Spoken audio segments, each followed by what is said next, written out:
And now our host, Stephen Lee Morris.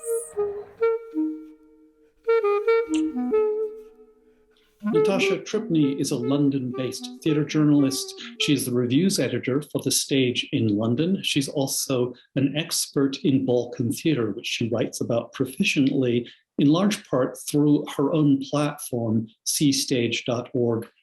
Natasha Tripney, welcome to Animal Farm. Thank you for having me. You are British, which everyone who is listening to this will pick up within 5 seconds of you speaking, and yet you have a profound interest in the Balkans, and you have a Serbian heritage. Mm-hmm. Your mother is Serbian. I'm wondering if you could elaborate on that and how your work has guided you across the English Channel between London and Serbia. Absolutely. As I said, I'm British. It's my accent. I makes it abundantly clear. I was born in the UK. I grew up in the UK, and I live in the UK. But my family background is Serbian. My mother is from Serbia. My family is from Serbia.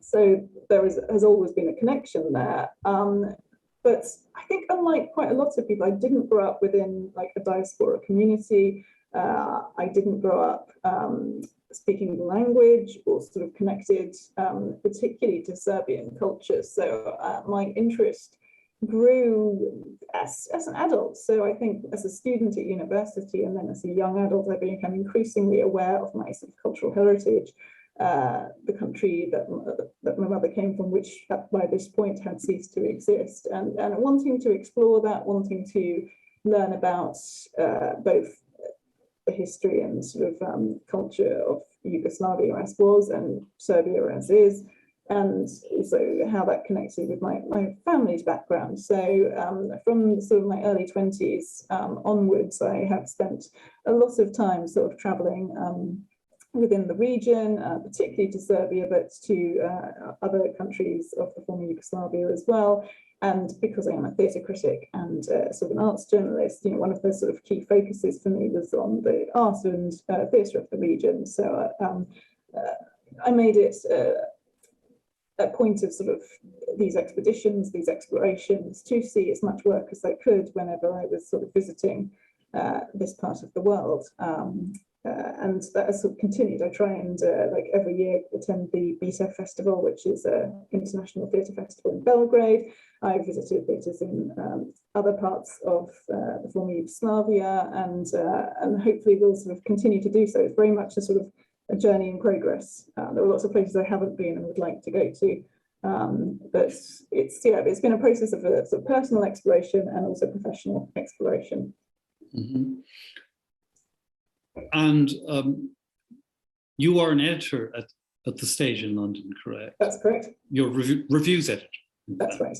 So you're very familiar with what the British theatre, which we are recording this in mid to late January of 2022. And you just said there's just not much happening in London right now. It has been all but shuttered for the time being. And yet Europe is open. So you're spending, the Balkans are open, not Europe, but the Balkans are open. What are the fundamental differences and similarities between the kinds of work you see across Britain and the kinds of work you see across the Balkans? It's a really large question, and I think needs to sort of be broken down. So yes, I'm the reviews editor for The Stage, which is the newspaper of the UK theatre industry, and I'm also a theatre critic myself, so I see a lot of work in the UK, both in London, but also around the country. I'm very fortunate to be able to do that, and I also up until very recently, was attending the Edinburgh Festival every year as well, when that was still sort of able to take place.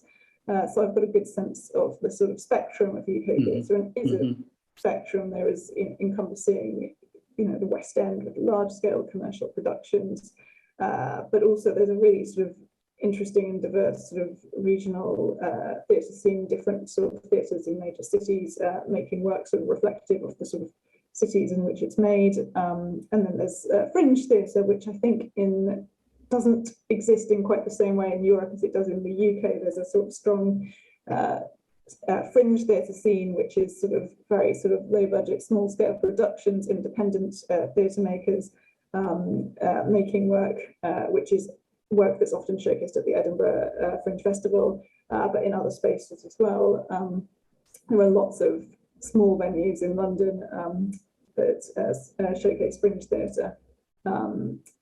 So again, to talk of UK theatre as one thing, one whole sort of mass is problematic because it encompasses these hugely different sort of sections of the industry and different artists, and also there's a tendency, I think, when people talk about UK theatre to make it very London-centric because that's where the West End is, and that's what I think a lot of people's idea of UK theatre is. But actually, you know, it enfolds a large number of theatres across the country as well, often making work very specific to the town, the audience in the cities in which they're based.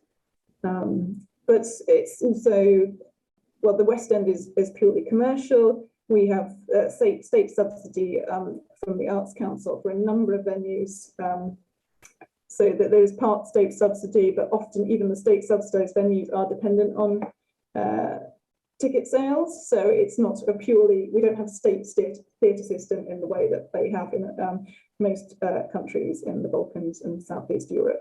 So they're just from a financial and a funding point of view, they're very different systems with very different sort of economic pressures and different sort of approaches to how work is made. There is, in the majority of like Balkan countries, there is a repertory system. So there is, you know, the theatres will have a repertory company, work will get made and it'll be enfolded into the repertoire and it will be played, it's often for a number of years after it's premiered, whereas in the UK, work tends to be made for a period of 3-4 weeks at a time, and that's it. That show, unless it transfers or it's very successful and there's sort of runs extended, that's the end of that production. It's not. It doesn't recur. It doesn't sort of become part of the theatre's repertory. Right. So like there are sort of structural differences. There are financial and economic differences, and I think there is like, again, with generalizing hugely, there are sort of broader artistic differences as to what the purpose of theatre is. I think it's a very, very crude generalization that UK theatre tends to be more text-driven, whereas European theatre tends to be sort of more director-led. Again, there are huge numbers of cases where that's just not the case, and that's not borne out. But I think there's a reason that that sort of perception exists, and that there is a degree of truth in that. And that's also sort of the relationship, I think, between playwright, director, ensemble is different often in a lot of European venues than it is in UK theatre, I think, which is still in quite often the case, you know, that the text is held in a sort of different sort of place of reverence than it might be in European theatres. Is there an example of a play in the Balkans, say either in Kosovo or in Serbia or in Montenegro, perhaps, where you're sitting in the theatre and this feeling washes over you and go, yes, I'm in Kosovo now. Is there an aesthetic that makes you feel that way as a cosmopolitan observer, where you can identify the place you're in by the kind of work you're seeing? I don't think I feel comfortable enough answering that question, because I am guided by my tastes and I am drawn to a certain style and mode of theatre making. So there's a kind of more, I would say, sort of disruptive, fourth wall rupturing mode of theatre making that is kind of often quite aggressively political, often sort of very playful and sort of raucous and cabaret-like, and this is the mode of theatre that I am drawn to. I don't think that defines theatre in any of these places, but certainly it does exist, perhaps more so in places like Serbia and Kosovo than it does in the UK. There's this kind of sort of satirical mode of theatre that I find very appealing, and it just so happens that quite a lot of it gets made in this region. But again, I think that says as much about the theatre that I enjoy watching as it does about the countries in which it's being made. So I would hesitate to generalise. Well, yes, of course, it's going to be filtered through your own taste and sensibilities and passion. So let's home in on that a little bit about your own taste as a critic and as an observer, and also now as the new editor of a fledgling platform that you created a couple of months ago. It's called seestage.org. That's SEE for Southeastern Europe, seestage.org. And we've been talking quite about this and comparing and contrasting it with my website, which is stageraw.com, which is in Los Angeles. And I am just wondering about your guiding principles and to the degree to which, as an editor, you feel some responsibility to those principles, and then the same responsibles, perhaps at times, to set those principles aside. That's a really interesting question. So it's first worth just outlining a little bit what C-Stage sort of is and why it was created. So it's a platform for sort of independent criticism, art journalism, focusing on the countries of Southeast Europe. So that is both the Western Balkan countries of Serbia, Bosnia, Croatia, Slovenia, Albania, Montenegro, North Macedonia, and Kosovo, and but also the sort of wider sort of Southeast European region. So it stretches into Greece and to Bulgaria, Hungary, and it's looking at the work that is being produced in those countries, and also exploring the work that is being made by sort of theatre makers in the diaspora from those countries as well. And it's about connection and sort of dialogue. I think that's very central to the project. It's these are countries that often, share a common history. They share borders. They share sort of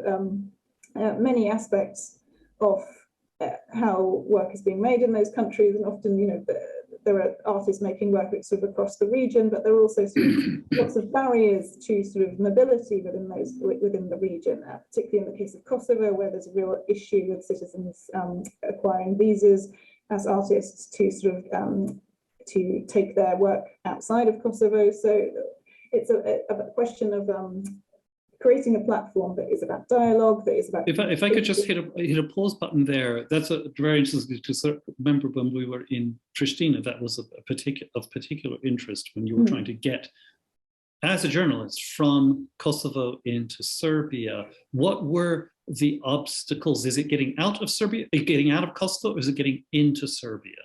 Well, as someone who has a UK passport, and then this is the case with there is an issue of crossing the border.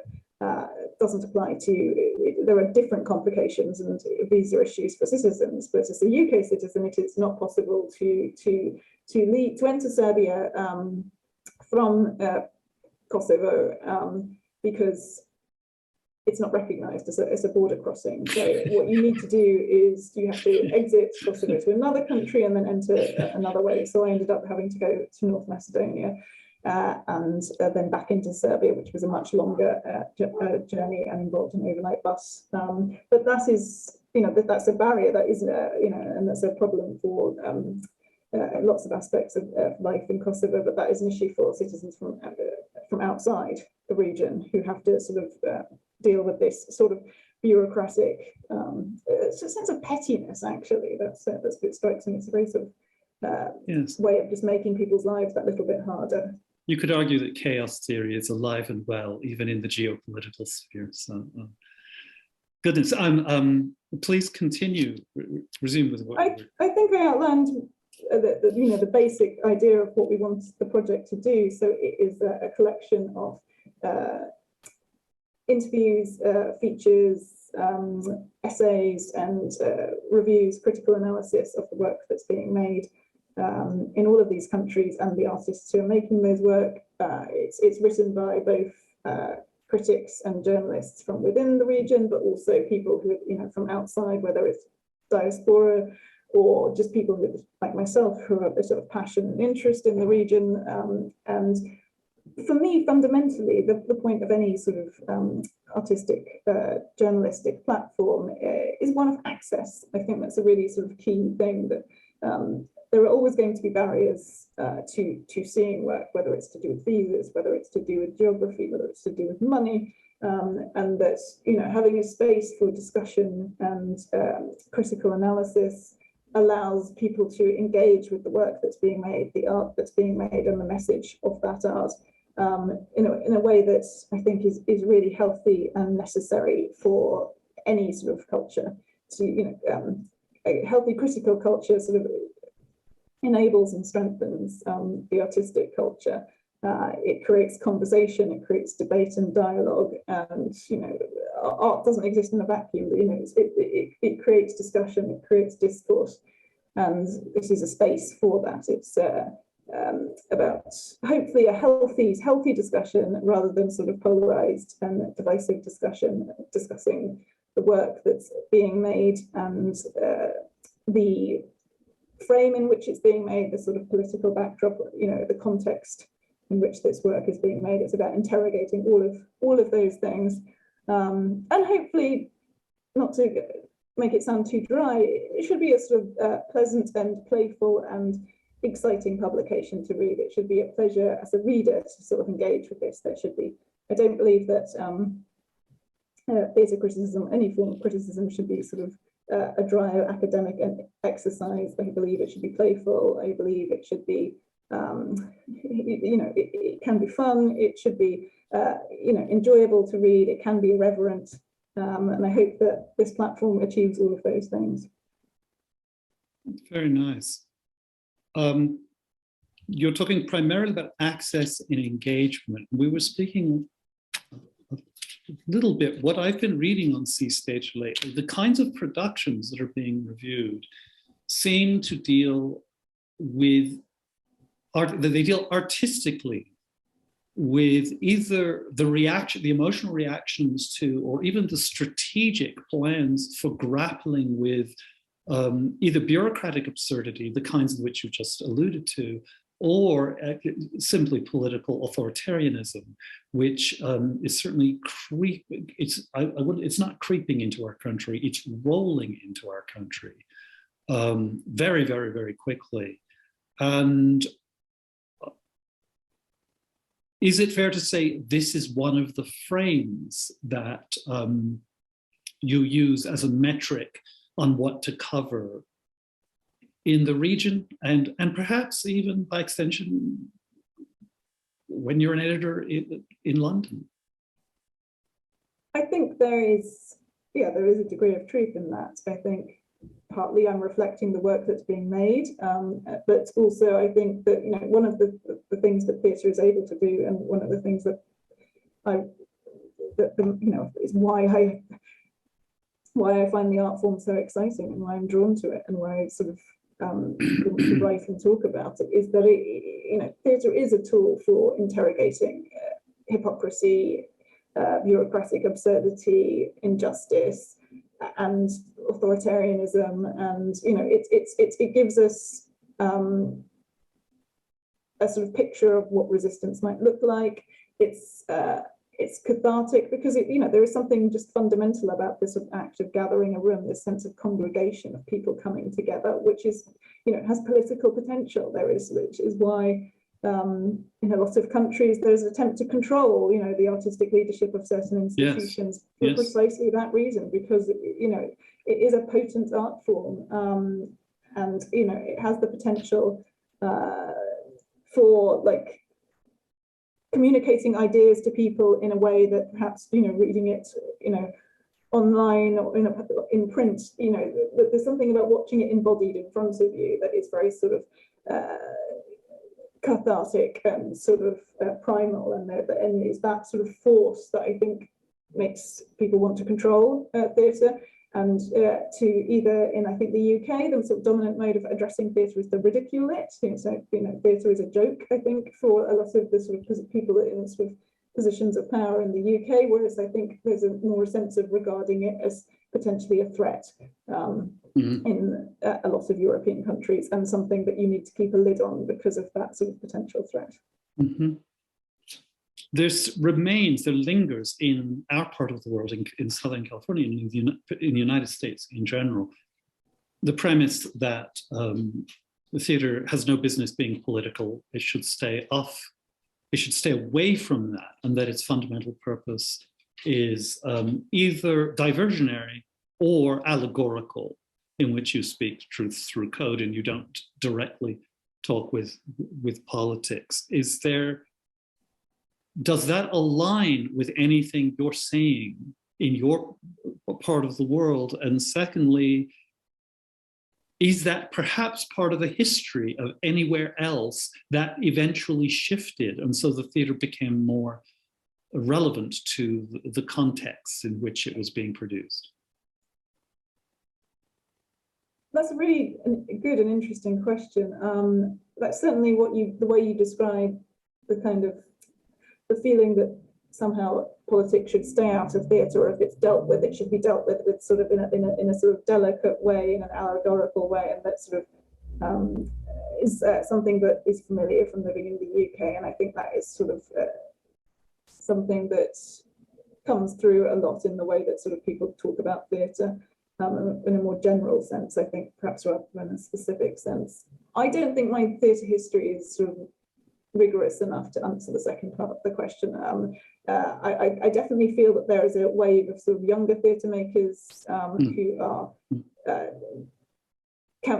combining both like active political campaigning with theatre making. I can sort of cite a couple of examples in the UK who I think really are sort of trying to change policy with their art, and I find that really exciting and like to affect sort of genuine change. I mean, the company that springs immediately to mind, because I've just been reading about them, is a young company called Lung, who make verbatim work about various different social and political issues. Where are they based, please? They're a UK-based company, and they have been recently making a work which is called Who Cares, which is about young carers, so people who are looking after sort of adults or siblings in their life, and the burden of care falls upon them, and they are using this piece of theatre to both assist and help young carers who help them to make the show, but also to try and affect genuine sort of campaign for change around the way that young carers' needs are addressed. So I do think there's a shift towards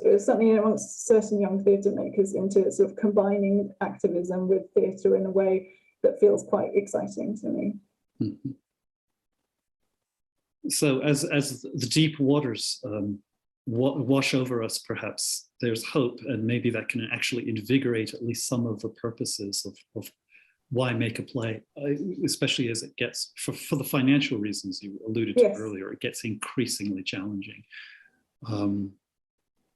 So good. Any closing thoughts before we sign out? I think it's just the phrase that I want to sort of underline is the one about dialogue. I think there are lots of divisions, whether they are generational, whether they are cultural, whether they are geographical, or you know, particularly in this region, there is, you know, these sort of unresolved past, which is both something that needs to be addressed, but also feels like it's a barrier of sort of moving forwards. And I think that the best way of like addressing all of these things is through communication, it's through dialogue, and that both theatre can afford that, and hopefully this platform will allow that too. It's through opening up conversations rather than shutting them down. It's the idea that theatre criticism is never a full stop. It's, you know, it's not a verdict, rather it's the beginning of a discussion, and that's what I think and hope that this platform will do. Natasha Tripney, thank you for joining us. Thank you. Next week, we're joined by Los Angeles-based playwright Weston Gaylord. If you enjoy Animal Farm, please support us on Patreon.